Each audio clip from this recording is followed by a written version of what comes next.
this? And it's happening. What exactly is happening globally that is affecting us in our local supermarket? Yeah, we're having like a confluence of bad things going on right now. Our supplies are already low. Darn it, I can't get it. Corn, rice, coffee, sugar, wheat, supplies low. Now we're finding out the USDA tells us that, guess what, the crops that we're expecting to come out in the next, at least the 2 harvests, may be light as well, which means prices are on the rise, all coupled with, I don't know if you watch it, at the bottom of the screen once in a while you'll see an oil price go by, $92 a barrel, $91.48 right now as we speak. Those prices are going up. Here's Food the issue, prices Megan. expected when to soar. Corn prices went up, when rice and wheat prices went up. Is the caption 2 years we ago, missed. 2008, it sparked food riots. Now that was on the heels of a $147 barrel of oil, $4 gasoline. We're only, when I say only, I mean only in relationship to 147. We're only at $92 a barrel. If we were to go back to $147 a barrel like last time, that would push all these prices 60% higher.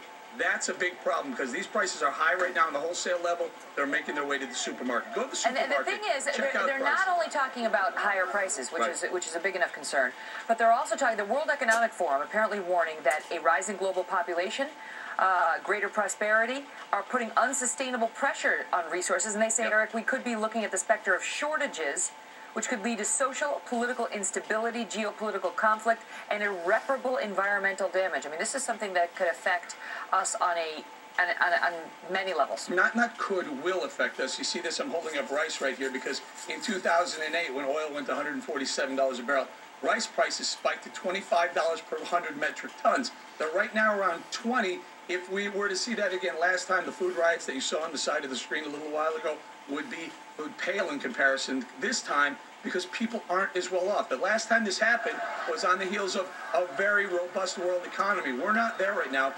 Megan, they were actually giving out cards, credit cards, to buy rice so people wouldn't starve.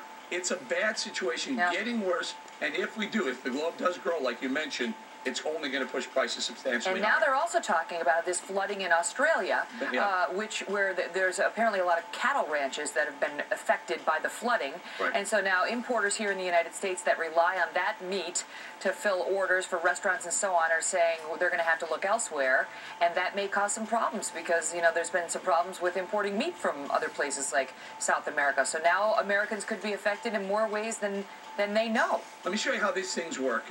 Australia is known for producing 2 things: a lot of meat and also a lot of wool. What happens with the meat? Meat prices rise. They've been going up. Wool prices. What else do you use besides wool as a complementary item or commodity? Cotton. Cotton traded today, the highest it's traded in 147 years of trading, an all-time high. Prices need to go to hemp. Each other. So when things like floodings happen in Australia or storms happen Cotton's elsewhere, far harder to grow than hemp. And bottom line is, your grocery bill is going to go up. Yeah, it's all tied together. Eric Bolling, thank you. Thanks, Megan. Well, folks, you can catch Eric on the Fox Business Network.